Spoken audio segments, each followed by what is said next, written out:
to you. He gon' give it to you. X gon' give it to you. He gon' give it to you. What's up, guys? It's Alex. It's Quinn. It's Iconiccomic, and this is our review for Assassin's Creed. We've been waiting for this movie. We finally saw it, and we're gonna go ahead and do it mullet style, like we did for the other ones. But this one, this review, the non-spoiler part, is gonna be just a little bit shorter, just because of what we need to talk about.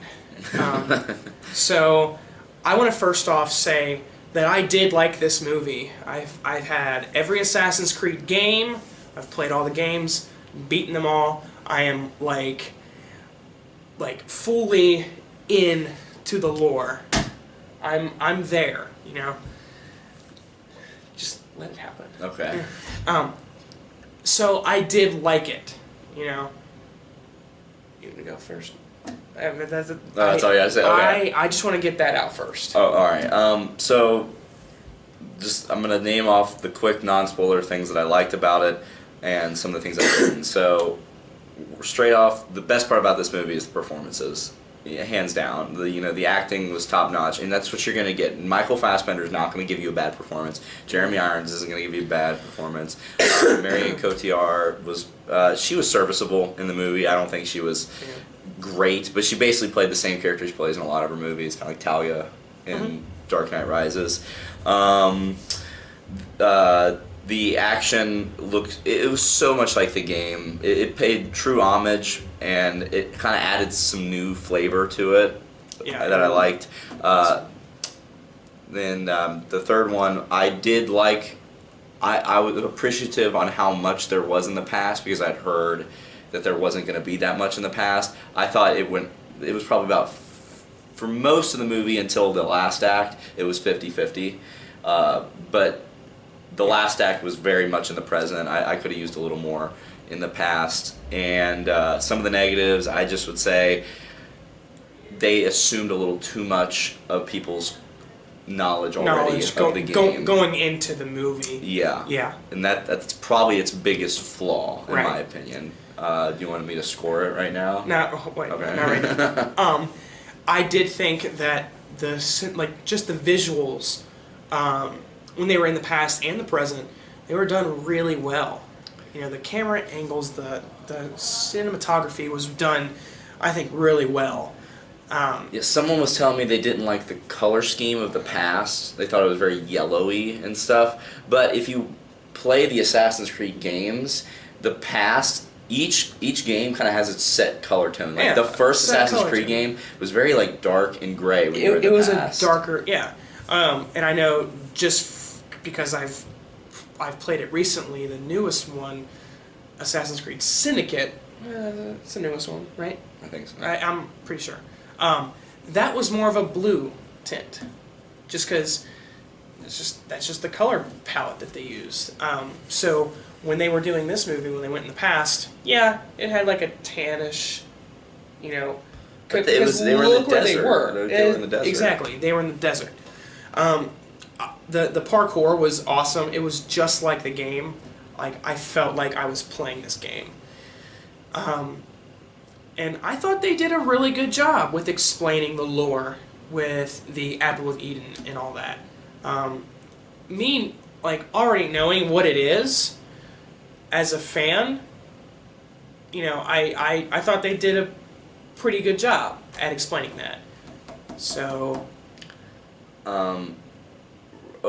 overall, because it's going to be hard to talk anymore without getting into spoiler territory, I feel like if you're going to see this movie, you're probably going to see it within this first week, and I don't think anybody who's not already into it is going to go see it after that. Right. So I'm just going to give my score out of 10 to those who don't want the spoiler section, who haven't already seen it.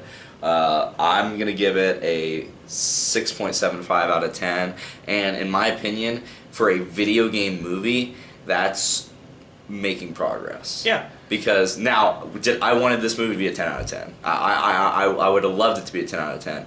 But, you know, there's just some of those things where I think, you know, obviously what we were talking about, assuming a little too much of the fans, or the casual fans, I would say. Yeah. Because the people who play these games going in, well, I think love this movie a lot more than people who are casual fans, because they don't need to be spoon-fed Yeah. this lore. But the casual fans weren't even given the opportunity to be spoon-fed. They were almost just like, all right, here, we're going to give you vague ideas of the lore. You kind of interpret it how you want to, and that's what I think a lot of people are turned off. So 6.75 is my score. I'm gonna give it just a solid 6, and I still think they did a pretty good job with explaining it. I don't think it was that spoon-fed. No, I don't think it was spoon-fed. I think I think it needed to be a little more spoon-fed, is what I was saying to the casual fans. Yeah. So I do agree with that, but I still think they did a good job with that. So that concludes our non-spoiler review. So you've got 3 seconds. Okay. 4, starting 3, now. 2, 1. Spoiler time. Okay. So Want to do this linear? Let's just do it linear. I don't want to do it linear. Why? Because my opinion, it's not linear, flat out. Because because I kept telling you, like with mine, it's, as a fan, it's like, okay, I still loved the movie, but I feel like it could have been a lot better. And a lot of other YouTubers, I know you said not to bring them up, but they do have a good point that it should have stayed in the past. Stay in the time period, which I completely agree with, okay? But, and it was what I was telling you, in the beginning, have like a type of like, not a Star Wars crawl, but kind of an origin of Abstergo and what technology is now, what they're using it for, and then just jump into, the time period. It's kind of like how the very, very first Assassin's Creed game started. You started in the Animus already, but it was malfunctioning because they weren't able to synchronize your brain to it yet. So like they were trying to shove you into this memory to find the Apple of Eden. And this movie is very, very similar to the plot of the first Assassin's Creed game. So like in the game, they push you in the memory where you found the Apple of Eden, but everything was messed up. The people were like faceless. There was malfunctions everywhere because they tried to jump you way too ahead of what your brain was capable of doing. I think that would have been something cool to see in the movie. I didn't need to see his father kill his mom and all that stuff, because honestly, they touched on that a lot in the beginning, and then they didn't talk about it for like an hour, 20 minutes, and then his father shows up, and I didn't care anymore. This movie was not about Assassin's Creed. It was not about the Assassin's Creed or the This was more of an Abstergo movie, to be honest. What I think it was, this was a movie about Lynch, the guy. This was his personal journey. This felt like it was about his life. Because it started out him being a kid, growing up to be a murderer, and going through the lethal injection. So they tried to get us attached to this guy. Not the assassin and his memories, but this was I think they just tried to make it a very personal, like, one main character, and we just follow him throughout the movie. Yeah, like... I think we followed the wrong person, is what I'm trying to get at. Because in the games, you do follow Desmond, but you're playing through Altair or Ezio, and you care more about those characters. I didn't care about, really, Aguilar. Was that his name? Aguilar? Aguilar. I didn't care about his character other than the fact that he looked like Michael Fassbender, because I knew what was going to happen to him, because they already said, and they kind of almost ruined it in the fact that before they even started, they said he found the apple. Well, now I'm not in bet. I know he's not going to die there. I know he's not going to die there. I know what's going to happen. There were no stakes, So the stuff in between the no stakes was cool. Yeah, it was really cool.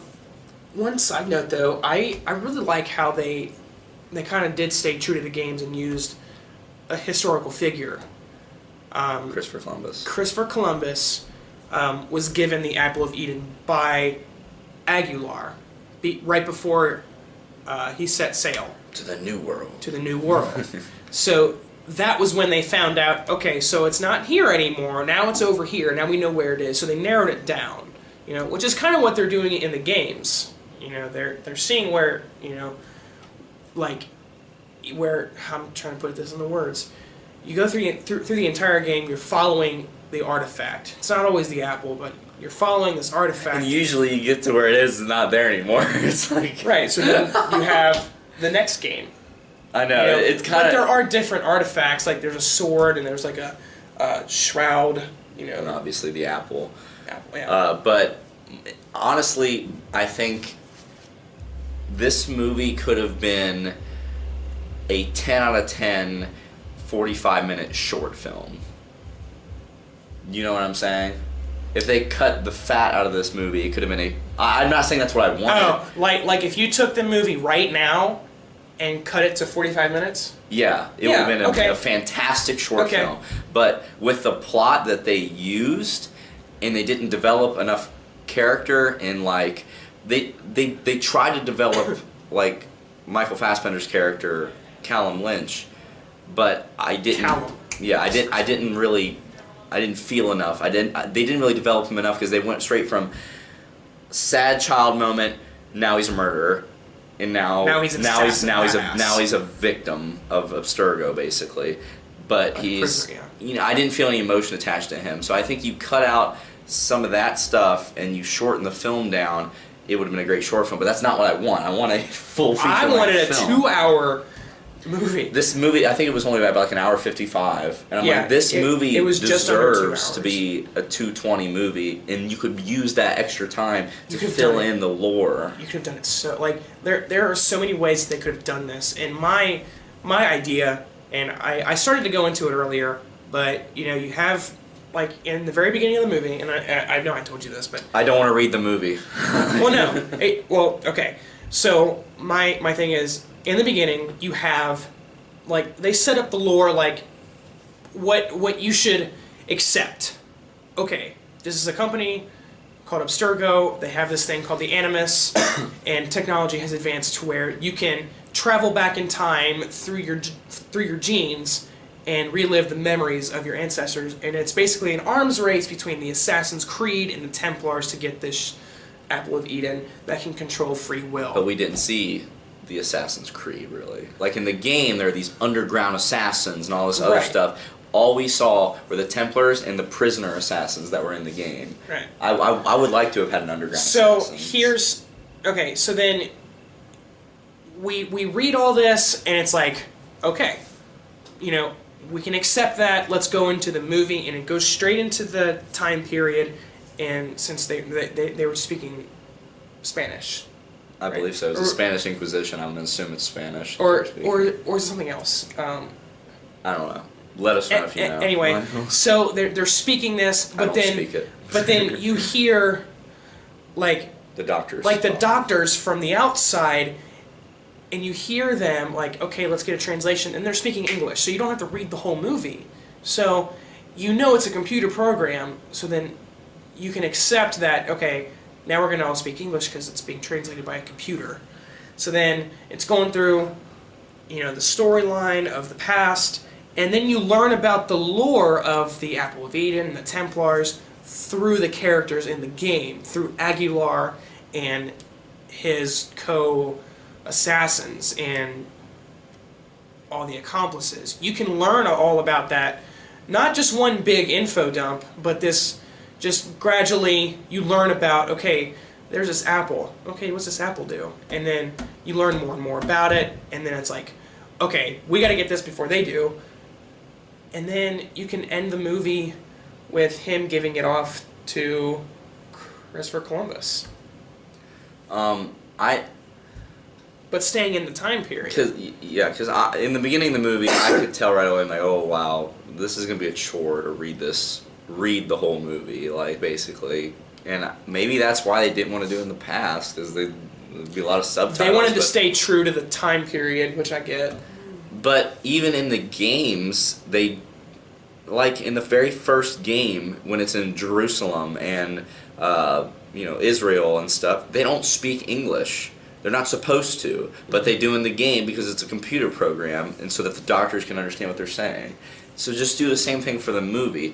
I have nothing against subtitles and reading, subtitles for different languages, but if it's the whole movie, the reason I don't like reading subtitles overall is because I have to look down, read the subtitles, and then try to bounce back and forth what I'm looking at. You're reading what's here, but you're trying to watch what's up here at the same time, and it's just hard to do. What's up there is more important than what's down here because I'm trying to take in a piece of art, basically, and I can't really take it in fully if I'm trying to peripherally read down here. Peripherally? Yeah, read. Use my peripheral vision to read the subtitles and pay attention to the story on the screen. You go cross-eyed here, That's a minor problem, but I think it could have been fixed easily.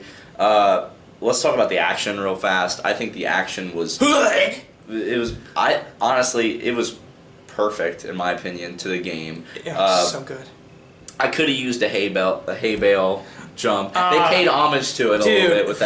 They teased us so hard because you watched the video where the stunt double that actually did that free fall. It's the tallest free fall that's ever been done, and you see it, and you know how in the games where they do this and then they flip and they fall. Why did the doctor even? She goes, pull him. I'm like, why? As soon as he's about to land, it's cut. And I would have loved to see how they did that. Why did she pull him? They didn't explain that either. No, did they? Yeah, they did because his brain was under too much stress. When they pulled him out, his mouth was foaming. I thought that was because they pulled him, because then as soon as they pulled him, the thing was like. No, he was having a seizure. They pulled him and just let him finish the jump and then pull him because he wasn't totally synced up. Yeah. So.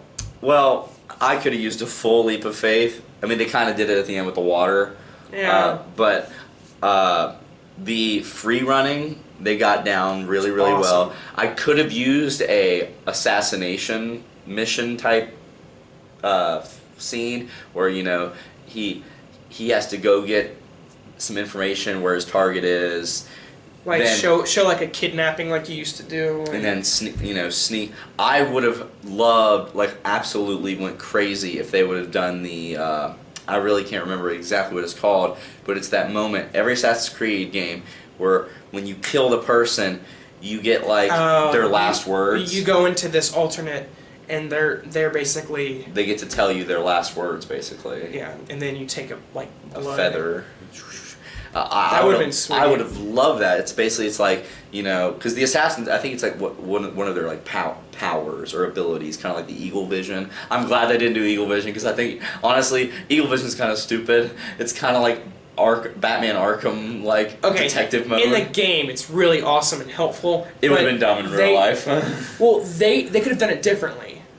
So not go a into meditation almost. No, they could have just showed him you hear and he's focusing, he's walking, and he's just noticing all the guards. They don't turn yellow, red, blue. Obviously, that's how they would have done it in the movie, and they could have if they stayed in the time period. Yeah. I'm gonna skip towards the end. The last scene after basically the prison break scene where they're all just busting out.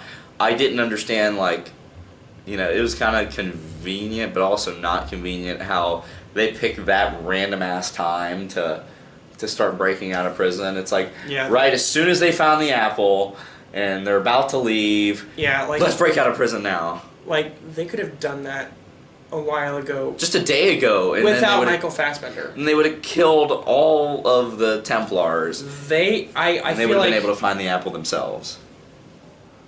Maybe not though. Well, you know what I mean. So okay, the Templars wouldn't have found it. Now I'm there. Okay, so they chose to break out then because Callum Lynch they found the apple. How did they know he found it?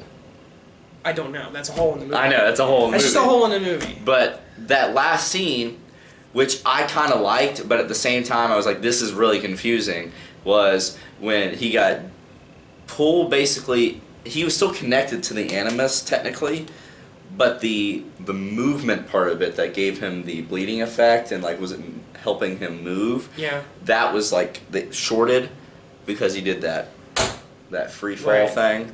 And then when all of those assassins And his mom and dad were there. started coming up and He's talking to them, it was very similar to those scenes in the game where Ezio would talk to Juno, like one of the first Civilization characters, and then they would break that fourth wall and talk to them back because they're just like using their own powers to talk to him like that. But it was very, very confusing, especially, God knows if someone hadn't played the game, they're probably sitting there going, what in the hell is going on? They could have gotten away with that if Aguilar was the one talking and like the mystical powers of the Apple of Eden they were able to bring back the assassins. That I could buy that, but since it was Callum Lynch at Abstergo, that throws me off completely. And when Jeremy Irons has the apple at the end of the movie and he turns it on and nothing happens. But it's like doing stuff, but all the people are just like, yeah! I'm like, shouldn't they all be like, duh, it was kneeling? probably charging up. I don't know what it was doing, but again, that's another thing. It's like, I know what the apple does. A lot of people probably don't. And they're probably like, well, what's it doing? Like, well, why did he need to turn it on in front of all his friends? Yeah, like the people that were already following him. Yeah, like they should have brought. A good way to demonstrate that would have been to bring like some prisoners or something and like have them there. Or the Assassin's Creed is going to come and get them, and then Make it a trap. But Callum Lynch is holding back. And I actually thought that was going to happen. I thought because that would have been cool. He turns it on, and I see Callum going up to about to kill him. And they probably could have saved it by doing that. And I thought not all of it, but I literally thought the movie was going to end with he turns that apple on, and Callum's like about to run and do that, and then it's like he's stuck. He gets like this close, like in Gamer, with Gerard Butler. And he just stops right there. And then like Jeremy Irons says some like cool line whispered in his ear. And he takes a knee, like Kilgrave. And just like takes a knee. That would have been a cool way, but that would have solved a way to explain what the apple does, and to not end the movie on such an odd note. Like, yeah. Because the way the movie ended, I could see sequel opportunity, but at the same time, I'm like, wow, they kind of wrapped that up in a nice bow. They just killed the leader of Abstergo, and they yeah. What they probably could have done was not make him the big bad leader, and just make him a pawn. Maybe he is, and that'll be in the next movie. But the ending was just so weak. I think it could have ended with like you said, with the helicopter going away and all the assassins climbing up to the roof and just looking over like, we got a mission to do now. And then that's the next movie. That's go time. They have the apple, we have to find them. Instead of shoving extra stuff on the end of, it just felt forced. Like, we have to wrap this up in a tight little box. I don't think they should have found the Apple of Eden. I think it should have been just an arms race. I thought he was going to open the box and it wasn't going to be the apple. Okay, you ready for this? You know how in National Treasure, Nick Cage and Sean Bean, that's his name? The actor? Yeah. So those two characters, and the goal is here, and they're both taking their own route, and they're fighting in between the route, and they finally get there, and then one gets the goal and go. Like, do you know what I'm saying? So I think it should have been like that, but not reaching it quite yet. We want another National Treasure movie. Well, not only that, that's for another video, but for Assassin's Creed, have the Assassin's Creed over here, the Templars, and they're constantly butting heads, but the Apple of Eden is just, it's up here, and they're fighting to get there, and once one of them's about to get there, something in history, like Christopher Columbus took the Apple of Eden, now it's So it's always out of reach. I of honestly, both. like I said, honestly, I thought when Jeremy Irons opened that box, the apple wasn't going to be in there. It was going to be like an actual apple. I thought it looked like a rock, like covered in some stuff, and that's what I thought it was at first. But it's like that's another thing. It's like the priest. It's like, wait, this box was just sitting here for all of these years and you never opened it. Like, what is this metal robotic-looking thing on top of the grave of Christopher Columbus? And you've never seen this before? Wow. I actually thought at the very end he was going to throw it in the water. Really? That would solve a lot of problems, don't you think? Like, but it would still be there in the temp. It's not water. Like it's probably waterproof. no, I'm saying like it would just float into the ocean, and it would. There's no way anybody could track it or find it. The Templars could. Really, just in the middle of the ocean, like. Well, yeah, I mean, it's present day. They have submarines. They can go retrieve it. But they can't track it. You know how big the ocean is? 75% of our planet. I don't know about the ocean, but I would imagine if something... If it was a river, I mean, yeah. If something hits the bottom, it's probably stuck there. Yeah. So I don't know. I thought that's what was going to Either happen at way. the end. All right, well, let's wrap this up. I think... my score is still going to be 6.75 out of 10 because I thought the performances were good, the action was good. I thought it basically followed the same story as the first game, which I didn't care that they did. I actually thought it's a smart move. Yeah. I thought it could have been better in the fact that explain the lore a little bit more to the casual fans. More character development with the ones that we need to care about. The ones I forgot to talk about that. No, you talked about. No, I didn't talk about the character development. Yeah, you did. Way earlier. You I did? Yeah. I guess I have to go back and watch the tapes. Okay. And just side stories that I didn't care about that kind of just all of a sudden were pushed to the forefront, like his dad and stuff. I felt no emotion to that at all. Yeah. So things like that detracted from my score, so it's going to be a 6.75. And I'm still going to give it a 6. I love the action, I love the performances, but it could have been so much more if they didn't try to tackle too much at one time. I think they It's should. almost like the Batman versus Superman of video game movies. They try to put like Assassin's Creed 1, 2, and 3 in this game. They should have just slowed their road and gave us, like, why'd you play Assassin's Creed? You didn't play it to play as Desmond. That was just part of the game that you just had to get through to get to be an assassin again.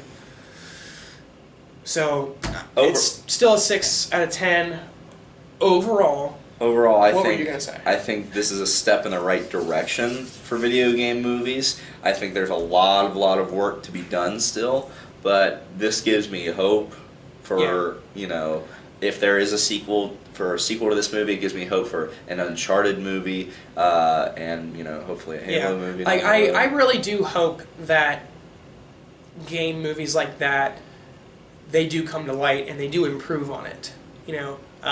Especially Assassin's Creed, because it's been one of my favorites.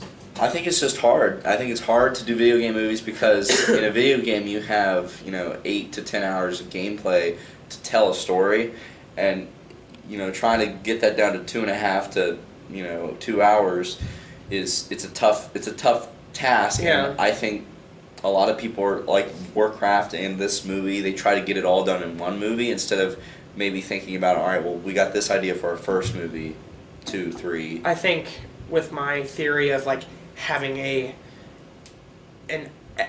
just a explanation of Abstergo in writing on the screen and things that we accept in the very beginning and then go into the movie, I think that could have, like the first few hours of gameplay per se. Like a tutorial. Kinda, yeah, and it's just cut into that just like 5 minutes. Not even that, So, anyway, that's our review for Assassin's Creed. Hopefully that there's going to be another one and they improve on it. They take more steps in the right direction. So if you agree with us or disagree with us, let us know in the comment section below. Just be nice, okay? I don't care what you guys No. do. Okay, so you guys can be mean. if you enjoyed this, make sure you guys like, comment, share, and subscribe. so that you don't miss anything from this channel. And if you want us to react to something, let us know. Hit us up on Twitter, Facebook, email, or always drop a comment down below. Cue music. Holy Grail.